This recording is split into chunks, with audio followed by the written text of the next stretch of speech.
What's up everybody, back with another raid guide, and today we're taking a look at Mythic Crablondrus. Now I'll be going over most of the new mechanics, how to deal with them, as well as some tips and tricks for your progression. I won't be covering all of the heroic mechanics unless they've been updated for Mythic, so if you're not up to date, feel free to check out my heroic guides. Setup wise, we went with 2 tanks, 4 healers, and 14 DPS. And there's nothing mandatory that you have to have, but gateways, roars, and wind rushes helps a ton for the intermissions. Other than that, you just want to bring the blastiest of single target blasters you can find.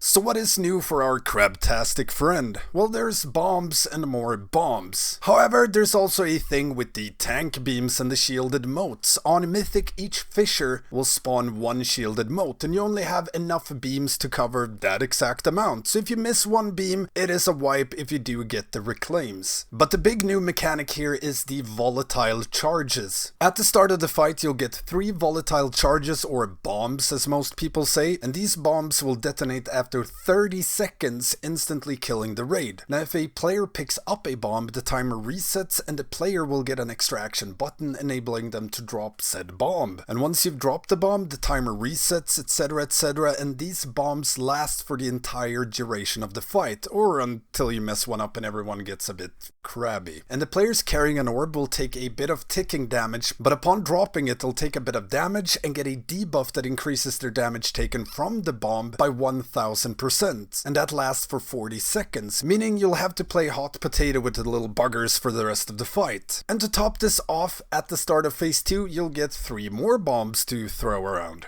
See you! Let's go over the bombs a bit, might be a long rant. Like I said, you'll get 3 bombs at the start and 3 more at the start of phase 2. So you'll need in total 6 teams of 2 players to juggle these. And each team should have a corresponding mark, like triangle or moon. And they also need to have a macro that put out a world marker for their group. So anytime triangle team drops their bomb, they mark it with the triangle world marker. It makes it extremely easy to see where the bombs are, whose bomb it is, and minimizes confusion, which it's all about. And with the nerfs, or rather increase to the bomb timer, anyone can do a set of bombs now, even tanks. Yay. During phase 1 and phase 2, dealing with the bombs isn't super complex. One player picks up the bomb, drops it when there's a few seconds left on the timer, next player in line picks up the bomb, when there's a few seconds left on the timer, rinse repeat. Now you do have a bit of leeway with the timer, so if your usual timing of picking up and dropping tends to overlap with missiles or some other annoying mechanic, you can drop it sooner and pick it up earlier to offset this a bit so you don't have to do that switch during X or Y mechanic, but this is way less important now with the increase to the bomb timer. But overall, it's just drop and pick up when there's a few seconds left. Big brain! Just don't be greedy with it. There is no real gain in dropping it when there's 1 nanosecond left on the timer. Just be safe and be consistent, and for the love of God, don't forget about it. Now let's talk intermission bombs. For phase 1 intermission, you want to have a path or a line that each bomb group follows. Cue the Pikachu. For the first intermission, you can have 1 bomb group hug the wall to the left, 1 running-ish in the middle of the pack, and 1 out to the right. If possible, you want to pre-place bombs next to the intermission wall just as the boss transitions into this intermission, and then you pick up the bomb after the wall breaks. If you time this correctly, you can now carry this bomb for the entire intermission and then drop it when you're inside the phase 2 area. Otherwise, if you mistime it, just drop it after the Earthbreaker missiles. Now, for the second intermission, it pretty much works the same, but there's 6 bombs now, so again, each bomb needs a lane to run in during the intermission, so as the boss transitions, again drop bombs near the wall, next player picks it up as the wall breaks, drop bomb again after the knockback and after the Earthbreaker missiles near the second shatter circle. Next player picks up and holds bomb until you get inside of the phase 3 area and ultimately your position. Other than that, be mindful of other bomb carrying players or teams. If you've recently dropped a bomb or you need to pick up a bomb soon, you don't want to be near other bomb groups as they might panic drop a bomb and you pick it up and either die or you'll be unable to pick up your bomb when you need to, which is not great. Lastly, if shit does hit the fan, immunity classes can remove their bomb debuff and effectively do a bomb twice, so they can pretty much solo an intermission if needed. This isn't something you should always do, but it does work in a pinch. So with that out of the way, let's break down the rest of the fight. Now a lot of the positioning is pretty much like heroic, evenly spread melee and melee healers around the boss as they'll be doing most of the moat bouncing. Range should help out if you lack melee, but in most cases it's fine with melee doing the moats all the time, as you want to wait for them to get close to the boss before bouncing him away. There's no gain in chasing them out in range unless you plan to have a ranged DPS or healer constantly bouncing it near its fissure. Now for you tanks out there, we had one tank on each side of the boss and took care of our own half side, if you will, when it came to beaming the shielded moats. Starting from this position in phase 1 seemed like it involved less running, as they tend to spawn somewhat, as you can see in this picture. Not always, and I could also just be flat out wrong here, but after a lot of pulls this seemed true for us, and having to run less just makes everything easier. Now take this with a pinch of salt, cause I'm not laying down the claw here.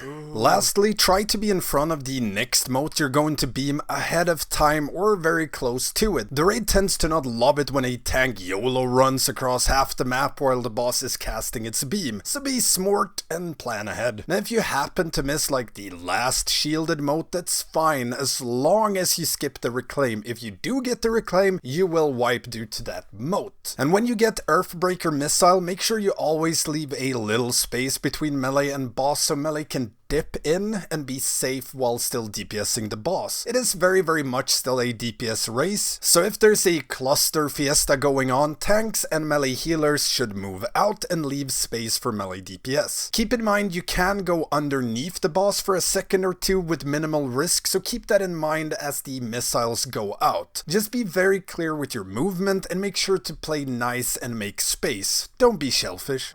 Now as far as the dispels goes, due to the fact that you'll most likely skip all the reclaims now on Mythic, there's less incentive to be super careful with the slow zones, if you will, as they're really there just to make reclaims easier. However, you want to drop them in line with a fissure, but you don't have to run out and drop it right in front of it or something like that. Just step out a bit as melee and get dispelled. Just make sure there is a gap between the boss and the slow zones. However, if you're having issues with moats going in during phase 1 and phase 2, you can switch and start dropping these slow zones a bit further out. And if you do get the reclaim, melee should position themselves in line with fissures and be ready to bounce moats as they get close to the boss. Again, do not chase after them, just let them come to you. Rule of thumb here, if you've bounced a moat during reclaim, that is now your moat. No one else should need to track that and can instead turn their focus on other moats. Tanks can take a ton of ball action, so if possible should position themselves in such a manner that they can bounce as many balls as possible. Now for the actual push timings in phase 1, with current gear and the 10% HP nerf, it is entirely possible to skip both reclaim in phase 1 and phase 2 with relative ease. But if you notice that you skip phase 1 reclaim with ease and then fail to skip the second reclaim consistently, you can just hold DPS in phase 1 a bit and deal with phase 1 reclaim to allow raid and DPS cooldowns to get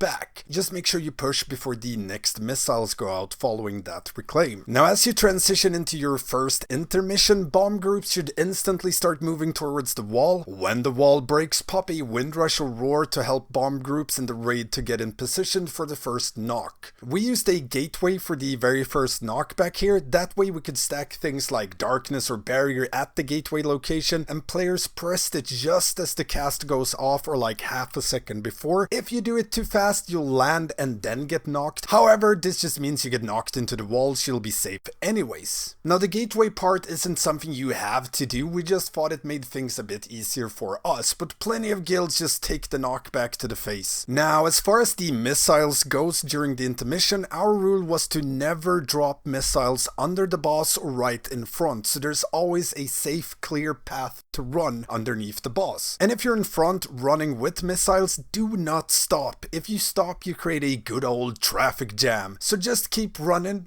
And when the wall to phase 2 room breaks, if possible, use another Windrush or Roar to help people get in fast and to position themselves for the next shatter knockback. You can also use this shatter to get to your phase 2 positions. So phase 2 positions are pretty much the same. However, you want most of the ranged bomb groups to be on the phase 2 intermission side of the boss near the wall, and max range to avoid having to deal too much with the planet planet cracker beams that spins around the boss, and also to already be in position for the second intermission. So the goal here, like I mentioned earlier, is to push before reclaim, as it is pretty rough to deal with. And this DPS race actually starts as soon as you transition into first intermission, as all damage you deal there naturally goes towards the phase 2 push. So optimizing your damage during intermission will help you achieve this goal. So for example, we had our two-handed DPSers with the gavel from Jailer hold it on pull as that DPS wasn't needed, and instead used it during the start of the intermission to gain that burst damage there instead of on pull. Mind you that this was pre-nerf, so this might be overkill with the HP reduction, but good to know nonetheless. And again, in phase 2 where you for sure want to skip the reclaim, there's no need to min-max the dispels and slow zones. Just move out a few yards, drop and move back in. Ideally, you don't even want to lose uptime, you just don't want to drop them right next to the boss, because they're really annoying to have to move over when you dodge stuff. Now as you transition into second intermission, bomb groups should already be near wall. Use Windrush or Roar when wall breaks, move into position for first knock, and keep track of all the bomb runner lanes so you don't accidentally pick up a bomb as you run. This is even more important for the actual bomb runners, as you don't want to screw up your bomb debuff timings. Now if you do accidentally pick up an orb, just instantly drop it. Don't try and do their job for them just to help them out. You're only going to cause confusion in doing so unless they've called for a backup, as they probably have everything planned out and you probably do not. And we used Gateway here again for the second Shatter knockback, as it both helped with bomb runners positioning themselves and it made the knock itself a little bit less scary as it's very close to the edge. But again, you can do it without, just take it to the face if you feel like it. After second knock, use Windrush or Roar if possible to get inside phase 3 room fast. And here's where the fun starts, phase 3. So phase 3 has been changed a bit. After the nerfs, you now only get 2 wall of beams rotating around the boss rather than 3. So for this you want to split melee and tanks into 2 groups, each in their own slice or half circle if you will, and all range we place near the entrance to phase 3, as you can outrange the rotating planet cracker beams there, so you don't have to move as much, making the bomb juggling and DPSing a lot simpler than them having to run around like headless crabs. Just make sure you have 1 or 2 healers in each half circle here, so melee and tanks actually get some love. Now for the melee bomb groups, we had the rule that if you're carrying the bomb, follow the rotating beam and drop it close to it when you need to, as it has to be on the ground for a few seconds before the next carrier can pick it up, and you don't want to run the risk of it ending up on the other side of the planet cracker beam, so just be a little smart with it. Now for the tank beams, there's a few ways to do it. We had tanks in different segments or half circles, and we always placed our beam going right alongside the planet cracker beams, the ones that are chasing us if you will. Important thing to keep in mind in this phase, as a tank you never ever want to stutter step back and forth while the boss is casting the beam, or do any kinds of micro adjustment. Just always keep moving to the right. I learned this the hard way. I thought the beam was just moving like an inch, but in reality for range that's standing very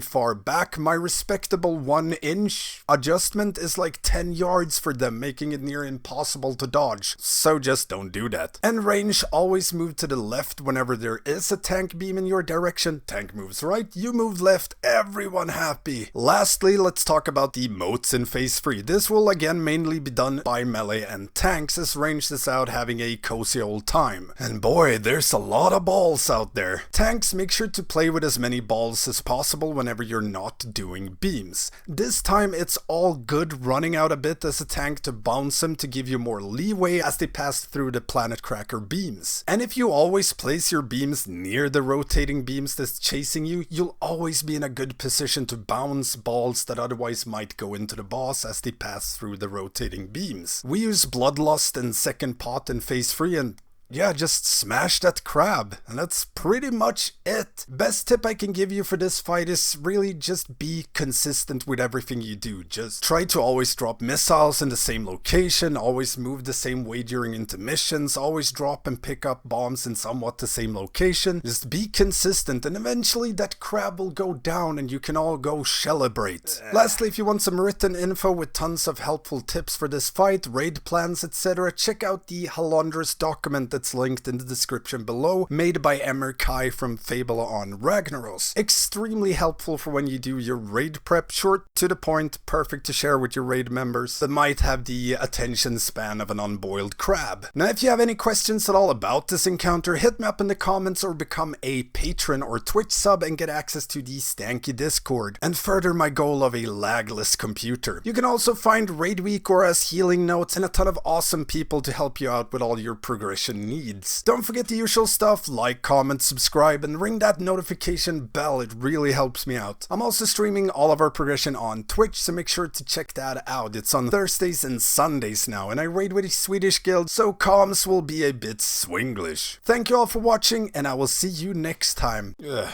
gotta go wash the taste of crab out of my mouth.